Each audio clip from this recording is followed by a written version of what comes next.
Okay, welcome to a very boring episode of Sigma Math where I go through a review sheet that we already did in class, but I figured I'd videotape myself doing it, at least 5 questions, so that you can watch it at home and do better on your test tomorrow. So, here we go. Ready? First section, finding the GCF. So we have to find the GCF of 54 and 90. So I'm going to list out 54 and 90. And basically, I just have to write the factors or the numbers that multiply together to make each of these and then figure out which is the biggest one that they both have. So for 54, I'm going to list out the numbers 1 through 9. And I'm going to go number by number to see what can I multiply to get 54. So what can I multiply by 1 to get 54? I can multiply 54. Wow. What can I multiply by 2? Well, if I'm unsure, I know 54 is even, so 2 has to go into it somehow, but I don't know the exact amount. I can do long division, so I can do 54 divided by 2. 2 goes into 5 2 times, and then I bring down the 4. Wow. So that means 2 is a pair with 27. Same thing for 3. I'm a little unsure if 54 and 3 go into each other. So I'll do 54 and 3. Well, 3 goes into 5 one time. And then I'll minus 3. Bring down the 4. Look at that. 3 goes in 18 times. 18, it goes in perfectly. So I'll put 18. And now I'll do it for 4 to see. It goes in once. Does 4 go into 14 perfectly? No. So 4 doesn't work. And basically you do this with each number, unless you could do it in your head, and you'll find that the only numbers that work are the ones not crossed out. Now we have 6 and 9 twice, so I'm just going to cross out this one so I don't get confused. Now I'll list them out from least to greatest. So 1, 2, 3, 6, 9, 18, 27, 54. Wow. There they are. I'm off the camera, but there they are. And now I do the same thing for 90. I list them out. 1, 2, 3, 4, 5, 6, 7, 8, 9. What do you have to times by 90? Or times by 1? Be 90. What do you have to times by 2? 45 to get 90. By 3 would be 30. By 4, I can't think of if there's 1 and 4. So I'll do 90 divided by 4. 4 goes into 9 2 times. I get 1, I bring down to 0. Does 4 go into 10? No. So that means it won't work. 5, if I count 5, 10, 15, 20, 25, how many times am I going to count 5? Let's think. 18. What about, does 6 go into 90? Well, you do your long division, you let me know. Pause here if you're actually calculating. You got it? It goes in 15 times. 7 doesn't work, 8 doesn't work, 9 goes in 10 times. So now we'll list them out from least to greatest. 1, 2, 3, 5, 6, 10, 15, 18, 30, 45, 90. Can you spot the greatest common factor? The biggest number that's in both rows? I can. It will be 18. So in this one, the GCF is 18. So that is one way to do the GCF. That's the way we did in class. It's a little long, but it works. So that's one way to do it.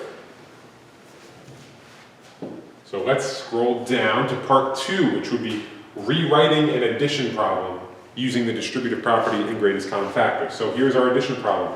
18 plus 27. So the first thing you have to do is find the GCF of 18 and 27. Now, I'm not going to spend the video going through that long process you just learned on how to find the GCF. So I'm just going to tell you. The GCF is 9. So you're only halfway there. Once you find the GCF, we can rewrite 18 plus 27 as something else. It'll be the same thing, but it'll look different. So we take our GCF, we put it outside the parentheses. And now we have to ask ourselves, what numbers go inside the parentheses? So, how many times does 9, our GCF, go into 18? How many times do we have to multiply 9 to get 18? That's right, 2 times. So instead of 18 being the first number, we're going to change that to a 2. And then what about for 27? How many times does 9 go into 27? 3 times. So 9, and then 2 plus 3 is 5. And 9 times 5 is 45, that's right. So we rewrote it, and we found the answer. That's how you do it. Make sense? I hope so. I can't hear you, but I'm sure you're nodding in agreement.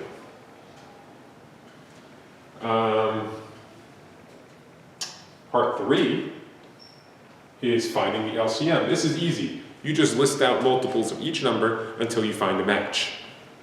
Think you could do that? So for 5, we 5, 10, 15, 20, 25. That's enough. And then for 10, we do 10, 20, 30, 40, 50. Are there any matches that you see in both rows? I see some. But we're looking for the least common multiple. So which one is the smallest number that they both have? That's right, 10. So we could say the LCM is equal to 10. All done. On to the next section. A word problem. Dun, dun, dun. So we have to decide, is this word problem an LCM question or a GCF question? I know this is hard to see because I'm on camera, but you have the review sheet in front of you, I hope. So let's read the first one. There are a couple key words that tell us if it's LCM or GCF. It says two trains leave the station at the same time. One train returns every 10 minutes, and the other returns every 15 minutes. This word every is key. That means it's telling us to repeat. Multiply. Every, multiply. Every, multiply. So it would be 10 and 15, and we're trying to find the LCM. So we have to list out our multiples. 10, 20, 30, 40, blah, blah, blah. And then 15, 30, 45. You see it yet? I hope so. It's 30. So that means our LCM is 30. But this is a word problem, so we need words in our answer. How long will it be? So is it 30 days, 30 years, 30 months, 30 minutes, 30 hours? 30 minutes. That's how you get full credit. All done. On to the next section. Whee, last section. Exponents. Oh, this is easy peasy. Evaluating. That means solve.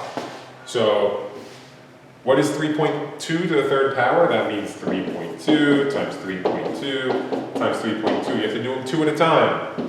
This is not a video on how to multiply, so I'm not going to show you that. But if you multiply these, you get, I think, 10.24. Does that sound right? I don't know. Let's see. 3.2 times 3.2 is 10.24. And then if you multiply that by 3.2 again, you get 22.09, I think. No, that's not right. That's from another question. For this one, you get 10.24 times 3.2. It's 32.768. 32.768. Disregard that 22.09. I don't know where I got that from. I'm moving too fast. Anything to the 0 power is 1, and then this one is 1/4 times 1/4 times 1/4. You can figure out the answer to that one. One last question. 4.5 times 10 to the third. So 4.5 times 10 to the third. You're gonna show up on the board. Where are my words? Waiting for this to appear.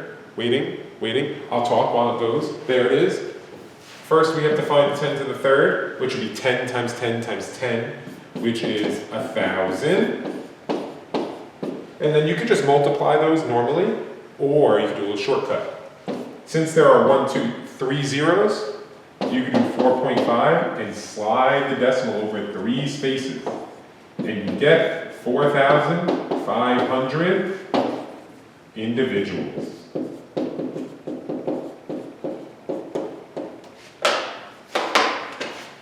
We did those in class, but now you get to see them at home. And if you've made it this far, I greatly appreciate it. I'm gonna give you a little treat. You ready? I'm gonna tell you one of the answers on the test. Or, you know what? I'm not gonna tell you one of the answers on the test. I need you to do something super secret special, okay? And that is, on the bottom of your test tomorrow, if you watch this, you'll know. Don't tell anyone else, because you want the credit, right? On the bottom of your test tomorrow, before you hand it in, you are going to write, what should I make you write? You are going to write, "Go Sharks," on the bottom of your paper. Don't tell anyone. If you do that, you get an extra 5 points. That tells me you watched my video. Okay?